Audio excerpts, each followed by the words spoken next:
Yeah, so when I speak at high schools, I predominantly speak to young men, about 15, 16.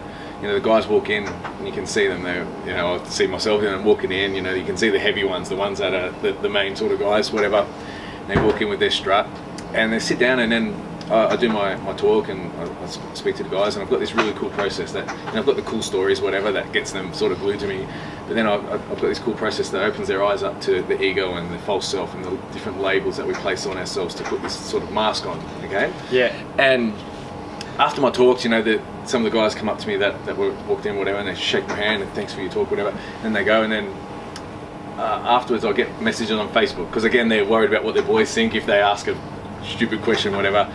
And I got this one off a kid, a young man, saying, I thought I was crazy.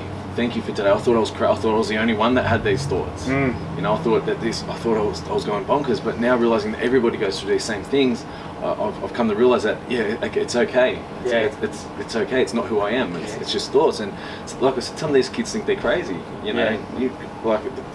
Because they've got these thoughts. But look, we've all got these thoughts. Just to different levels. And once these kids can realize that those thoughts aren't who they are, then hopefully they can start letting them go, start letting the false self go. Because they've all got, their own. It's a tough time being a kid these days as well, being a young guy these days with, all the pressures of life really, and the overstimulation of mind, I think is creating a world where not only these young men but us adults as well, where we're depression and anxiety, all this sort of stuff is on the rise, and I put a lot of that down to the overstimulation of mind, the news reports and bloody ads and it's Facebook, you flicking through like thousands of bits of information that your brain has to stimulate, and if your mind is constantly stimulated with overstimulation and conditioned with negativity, then of course we're going to be feel depressed, feel down, feel anxious. So I think the idea of not only separating ourselves from those thoughts but also trying to